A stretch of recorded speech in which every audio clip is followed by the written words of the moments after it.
Hello everyone, welcome to all of you on the YouTube channel of Prince Civil Services. Guys, आज हम लोग current affair का एक topic discuss करने जा रहे हैं जो कि बहुत ही ज़्यादा चर्चा में है और टॉपिक का नाम है अग्निपथ स्कीम। अग्निपथ स्कीम आज हम लोग इस सेशन में डिस्कस करेंगे कि आखिर अग्निपथ स्कीम क्या है। ओके, इसके क्या क्या मेन प्रोविजंस हैं, ठीक है, इसके क्या क्या एडवांटेज हैं, इसके क्या क्या डिसएडवांटेज हैं, इन सारी बातों की चर्चा करेंगे आज के इस सेशन में अग्निपथ स्कीम। ओके, तो चलिए स्टार्ट करते हैं इस स्कीम को। लेकिन स्टार्ट करने से पहले बच्चों आप लोगों के लिए एक इन्फॉर्मेशन कि इंडिया का ये एकमात्र एक ऐसा इंस्टीट्यूट है जहां पर आप बीए, बीएससी, बीकॉम के साथ साथ आईएएस और आरएएस की तैयारी कर सकते हैं। यानी कि जैसे ही आपका डिग्री कंप्लीट होगा वैसे ही आप आईएएस और आरएएस का लगभग 80 से 90% सिलेबस आप कंप्लीट कर चुके होंगे। बाकी के अदर इन्फॉर्मेशन के लिए आप इस हेल्पलाइन नंबर पर कॉल कर सकते हैं और प्रिंस सिविल सर्विसेज के सोशल मीडिया प्लेटफॉर्म से भी जुड़ सकते हैं, चाहे यूट्यूब हो, चाहे फेसबुक हो, चाहे आपका ट्विटर हो, जहाँ से आपको लगातार नई नई इंफॉर्मेशन आपको मिलती रहेंगी। तो चलिए बच्चों स्टार्ट करते हैं अपने सेशन को। सबसे पहले हम लोग बात करेंगे ये जो अग्निपथ स्कीम है, ये जो अग्निपथ स्कीम है, इस स्कीम को किसके द्वारा लॉन्च किया गया है। ओके, यानी कि ये जो अग्निपथ स्कीम है सबसे पहले इसको किसके द्वारा लॉन्च किया गया है और ये स्कीम किससे संबंधित है, किससे रिलेटेड है। तो ध्यान रखिएगा, इस स्कीम को सेंट्रल गवर्नमेंट के द्वारा स्टार्ट किया गया है। यानी कि जो प्रेजेंट की जो गवर्नमेंट है, इस गवर्नमेंट ने एक स्कीम स्टार्ट की, इसका नाम है अग्निपथ स्कीम और ये स्कीम रिलेटेड है डिफेंस में जॉब के लिए।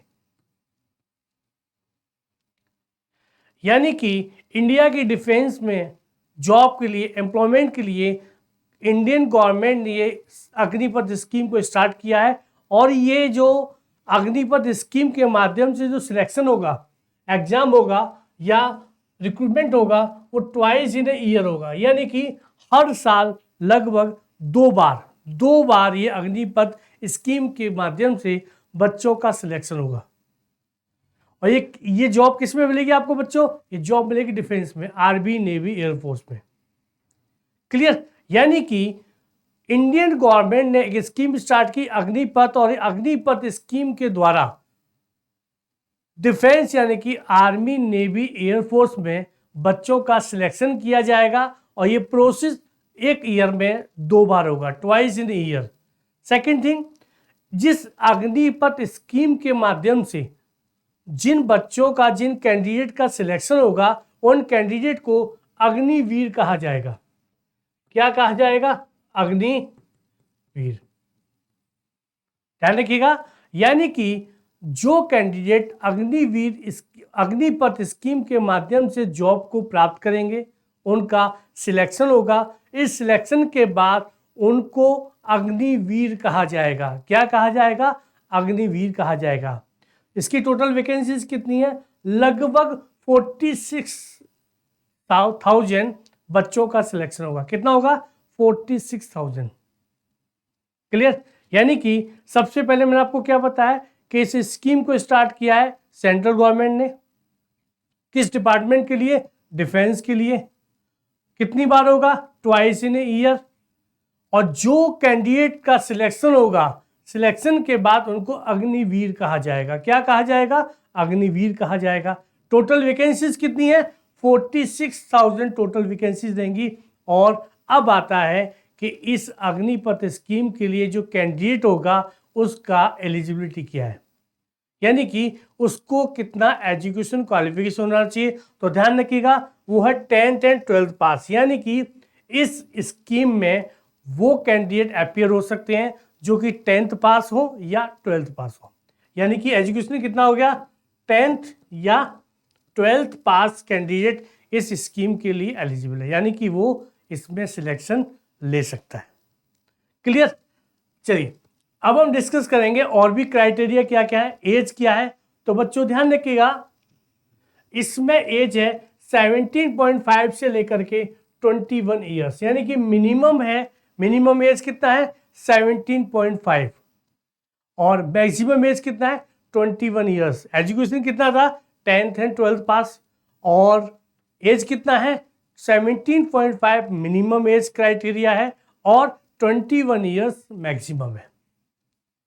अब इसमें एक चीज और ऑलरेडी फिक्स है, फिक्स क्या है कि इस जॉब का टेन्योर, यानी कि सपोज कीजिए अगर किसी कैंडिडेट का, किसी स्टूडेंट का इसमें सिलेक्शन होता है इस अग्निपथ स्कीम के माध्यम से, वो अग्निवीर बनेगा, तो उसका जॉब ड्यूरेशन कितना है।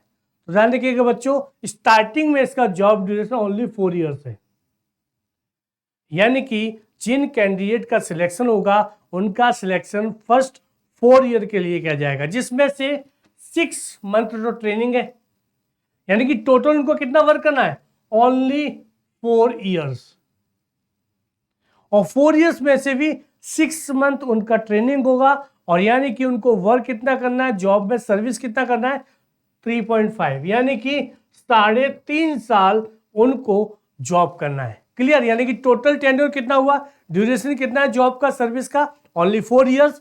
4 ईयर्स में से भी 6 मंथ उनका ट्रेनिंग होगा, आफ्टर 6 मंथ ट्रेनिंग के बाद उनकी सर्विस होगी ओनली 3.5 साल।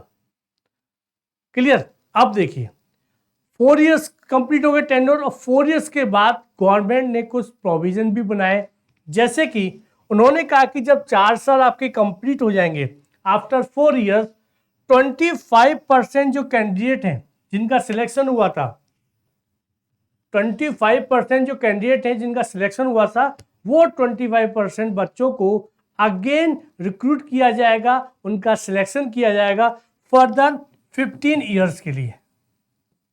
यानी सपोज कीजिए टोटल 100 बच्चों का सिलेक्शन हुआ था, 100 बच्चे अग्निवीर बने थे, 100 में से लगभग नहीं 25%, यानी कि 25 बच्चों को फिर से 15 साल के लिए, 15 ईयर्स के लिए उनका फिर से सिलेक्शन किया जाएगा, यानी कि जिस डिपार्टमेंट में वो जॉब कर रहे थे उनका जॉब कंटिन्यू हो जाएगा 15 साल के लिए। कितना ओनली 25, यानी कि 25%, यानी कि 100 बच्चों का अगर सिलेक्शन हुआ था, अग्निवीर बने थे, तो मात्र 25 बच्चों को फिर से 15 साल के लिए उसी डिपार्टमेंट में कंटिन्यू कर दिया जाएगा।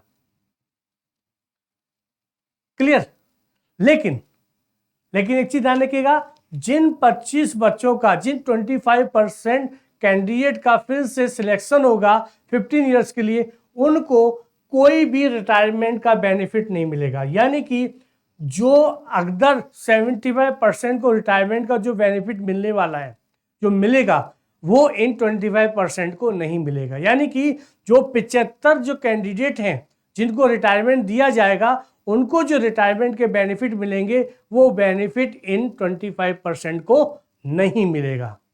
क्लियर, कोई डाउट? ध्यान रखिएगा, 100 बच्चों का सिलेक्शन हुआ, 25 को फिर से कंटिन्यू किया गया, लेकिन उन 25 को रिटायरमेंट का बेनिफिट नहीं मिलेगा जो कि उन 75 बच्चों को मिलेगा। ठीक है, यानी कि ये जो 75% है, इन 75% बच्चों को रिटायरमेंट दे दिया जाएगा, और ये एक्सपेक्ट किया जा रहा है, गवर्नमेंट ये प्रोविजन भी बना रही है कि इन 75% कैंडिडेट को फिर से अदर गवर्नमेंट जॉब में भी मौका मिलेगा। जैसे कि अभी रिसेंटली आज ही के न्यूज़पेपर में जो CAPF डिपार्टमेंट होता है, centre for armed police force, उन्होंने भी कहा है कि हम इन अग्निवीर कैंडिडेट को अपने यहाँ जॉब में रिक्रूट करेंगे। क्योंकि एक ये नेगेटिव था, आगे मैं डिसएडवांटेज की बात करूंगा, अभी इतना समझ लीजिएगा कि 25% को तो फिर से सिलेक्शन ले लिया गया, लेकिन 75% को रिटायरमेंट दे दिया गया। क्लियर, अब हम लोग बात करेंगे कि ये टोटल, ये जो अग्निपथ स्कीम के माध्यम से 4 साल की जो जॉब मिल रही है, उसमें पे एंड बेनिफिट क्या है, यानी कि पेमेंट क्या मिलेगा और इस जॉब के अग्निवीर बनने के क्या क्या बेनिफिट्स हैं। तो सबसे पहले ध्यान रखिएगा, इसमें जो सैलरी है वो फिक्स है। सैलरी कैसे फिक्स है कि आपको टोटल 4 साल काम करना है, 4 साल में 6 मंथ ट्रेनिंग है, 3.5 साल आपको जॉब करना है, तो फर्स्ट ईयर आपको पर मंथ 30,000 पे किया जाएगा। कितना पे किया जाएगा? 30,000। यानी कि जब आप जो अग्निवीर जो कैंडिडेट है जब वो जॉब स्टार्ट करेगा ट्रेनिंग पीरियड से ही उसको पर मंथ 30,000 पे किया जाएगा, लेकिन 30,000 फुल पेमेंट नहीं होगा। क्यों? क्योंकि उसमें से 21,000 उसको इन हैंड पेमेंट किया जाएगा, यानी कि उसको सैलरी हाथ में मिलेगी 21,000 और 9,000 इस स्कीम के द्वारा सेंट्रल गवर्नमेंट ने एक फंड भी बनाया। फंड का नाम है सेवा निधि। क्या नाम है? सेवा निधि। सेवा निधि यानी कि जो लोग रिटायरमेंट होंगे उनको इस सेवा निधि से पेमेंट यानी कि फंड मिलेगा रिटायरमेंट का। यानी कि हर कैंडिडेट को फर्स्ट ईयर में 30,000 पेमेंट मिलेगा। 30,000 में से 70% यानी कि 21,000 उसको उसके अकाउंट में सैलरी क्रेडिट होगी, और जो बाकी जो 9,000 यानी कि 30% जो बचा है वो चला जाएगा सेवा निधि में। किसमें जाएगा? वो जाएगा सेवा निधि में।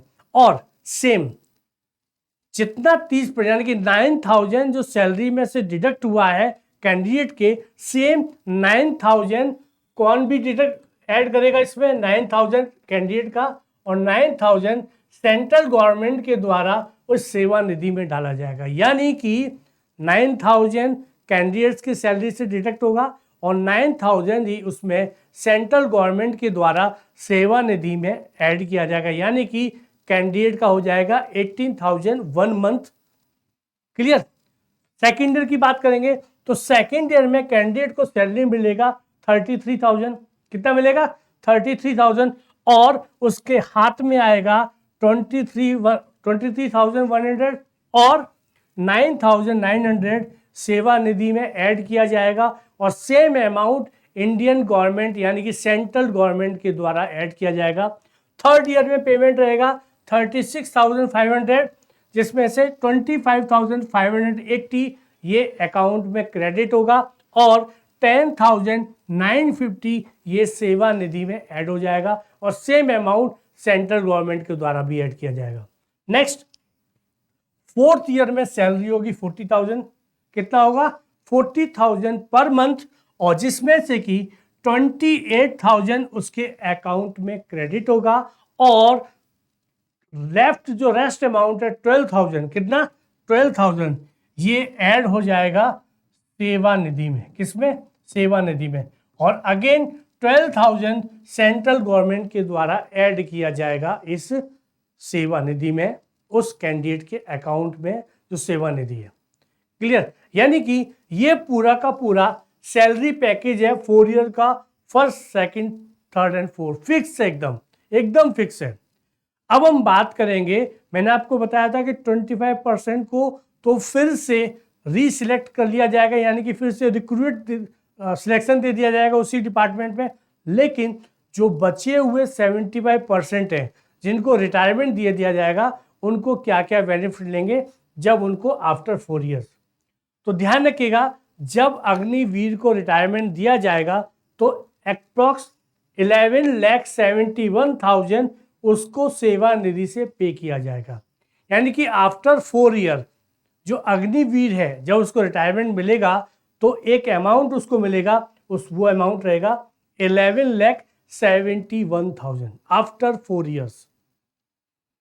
क्लियर?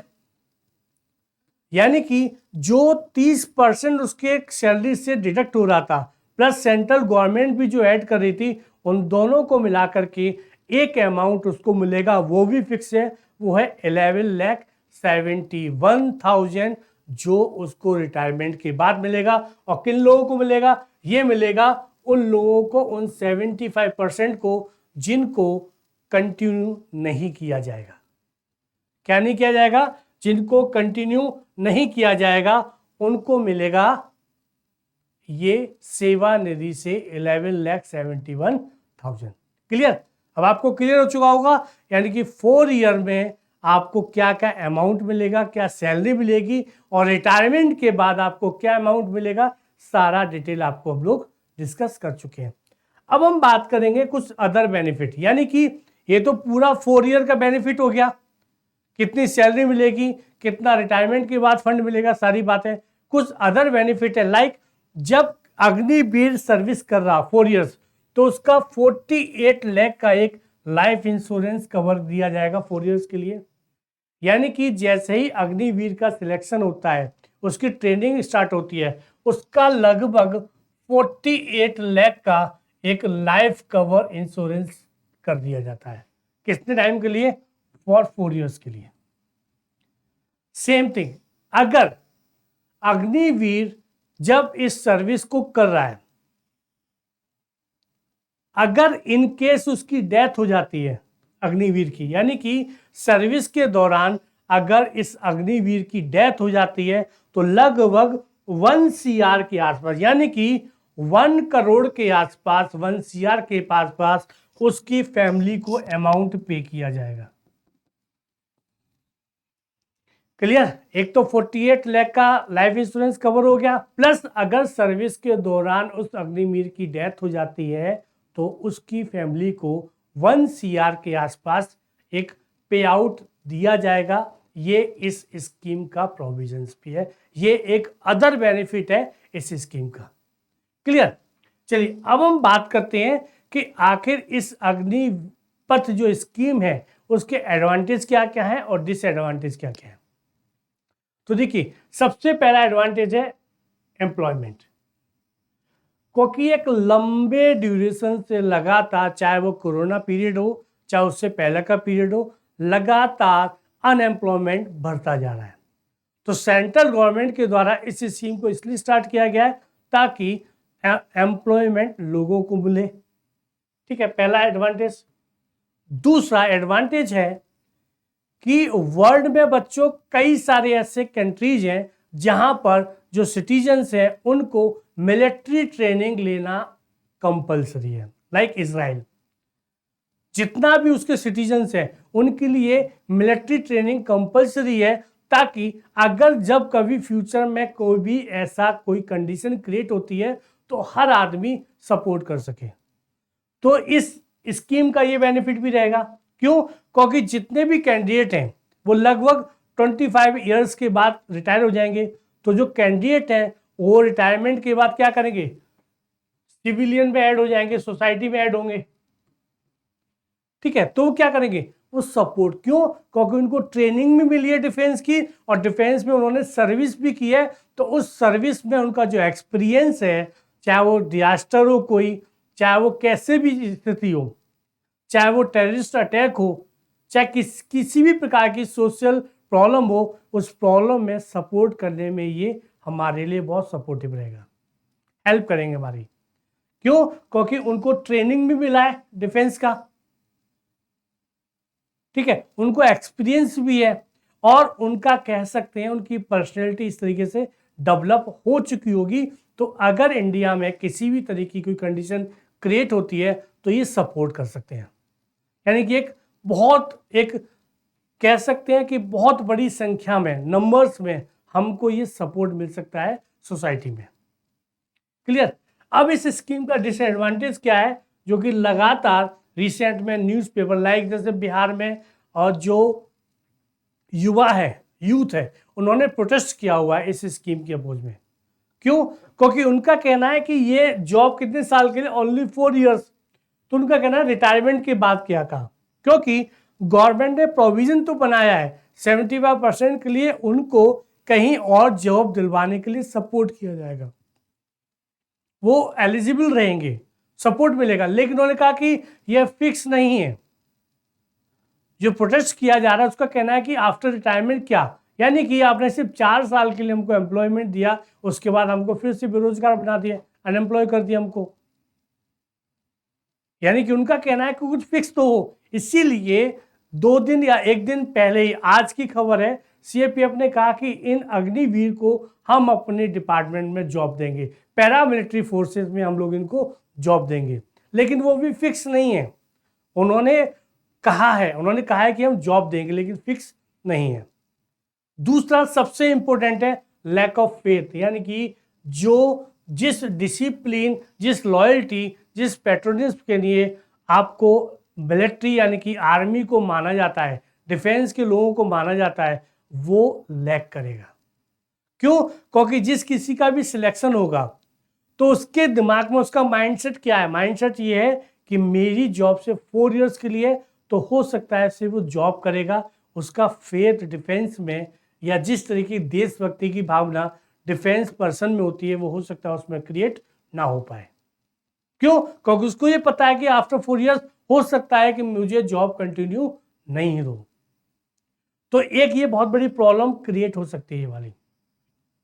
एक प्रॉब्लम इसमें और भी थी, क्योंकि जो बच्चा 10th और 12th के बाद अग्निवीर बनेगा, क्योंकि उसका एजुकेशन कितना है? ओनली 12th है, तो उसका एजुकेशन के लिए क्या करना है? तो इसके लिए अभी एक इनिशिएटिव लिया गया है इग्नू के द्वारा। उन्होंने कहा कि इन अग्निवीर को ग्रेजुएशन हम लोग कराएंगे, एक स्पेशल प्रोग्राम चलाएंगे। तो यानी कि स्कीम तो आ गई है, लेकिन स्कीम के लिए फिक्स एक जो प्रोविजन होते हैं, जो इसके डिसएडवांटेज हैं, अगर उनको सुधार दिया जाए तो हो सकता है ये स्कीम आजकल के यूथ के लिए बहुत ही एम्प्लॉयमेंट के लिए बहुत सपोर्टिव रहे। लेकिन अगर डिसएडवांटेज के साथ इस स्कीम को लागू किया गया तो प्रॉब्लम वहीं की वहीं बनी रहेगी, समस्या बनी रहेगी। तो चलिए बच्चों, आपको आज का सेशन कैसा लगा अग्निपथ स्कीम के बारे में कमेंट करके बताइएगा। प्लस इस चैनल को ज़्यादा से ज़्यादा शेयर कीजिए, अपने फ्रेंड सर्कल को बताइए, ताकि वो भी इन सेशंस का फ़ायदा उठा सकें। तो चलिए बच्चों, थैंक यू सो मच।